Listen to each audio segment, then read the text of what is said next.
అతను దొంగ ఎలాంటి చోరుడు అంటే టాస్క్లోకి దిగితే అంతే సంగతులు. టార్గెట్ చేసిన ఇంట్లో విలువైన వస్తువులు లేపేస్తాడు. అంటే ఎస్, న్యూడ్గా వెళ్తాడు. చాలా న్యాగ్గా అవుట్ చేస్తాడు. ఎక్కడో కాదు, విజయవాడలోనే.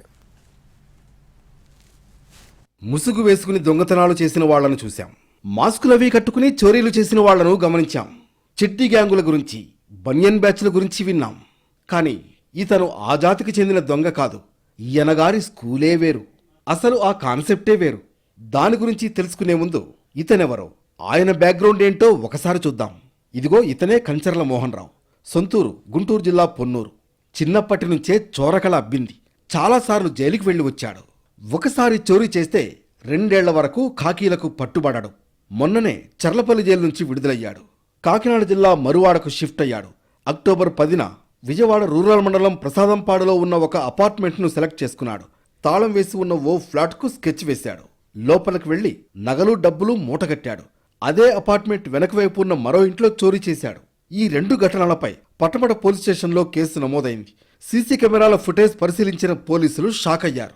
దృశ్యాలలో దొంగ ముఖమే కాదు, ఏకంగా అతని విశ్వరూపమే కనిపించింది. ముసుగు లేదు, మాస్క్ లేదు, అసలు ఒంటి మీద బట్టలే లేవు. దర్జాగా, నగ్నంగా, తాపీగా ఇళ్లను ఊడ్చేశాడు. అదే అతడి స్పెషాలిటీ. ఇందాక మనం అనుకున్నాం కదా, ఆయన గారి స్కూలే వేరని. అదే ఆయన స్కూల్. నగ్నంగా దొంగతనం చేయడమే అతగాడి కాన్సెప్ట్. సరే, సిసిఎస్ టీం ట్రేస్ చేయగా విజయవాడలో ఉన్నాడని తెలిసింది. తర్వాత హనుమాన్ జంక్షన్లో తిరుగుతున్నాడని సమాచారం అందింది. తర్వాత ఎస్కోట్ వైపు ఒక బస్సులో వెడుతున్నాడని ఇన్ఫర్మేషన్ వచ్చింది. ఆ బస్సు డ్రైవర్తో మాట్లాడారు. బండి ఎక్కడుందో తెలుసుకుని అక్కడికెళ్లారు. ఇంకేముంది, సార్ అందులో దర్జాగా మాస్ పెట్టుకుని ఉన్నాడు. తీసుకెళ్లి వాళ్ల స్టైల్లో విచారిస్తే ఫ్లాష్ బ్యాక్ అంతా చెప్పాడు. చోరీ చేయడానికి ముందు 2-3 సార్లు రెక్కీ వేస్తాడు. ఖాళీ స్థలం పక్కనే ఉన్న ఇంటినే సెలెక్ట్ చేసుకుంటాడు. పొదల్లోకి వెళ్లి బట్టలు విప్పేస్తాడు. గోడ దూకి ఇంట్లోకి ప్రవేశిస్తాడు. చోరీ చేశాక వచ్చి బట్టలేసుకుంటాడు. తర్వాత ఓ లాడ్జిలో దిగుతాడు. బామ్మర్దికి కబురు చేసి రమ్మంటాడు. భార్యా పిల్లల్ని అక్కడికే పిలిపించుకుంటాడు.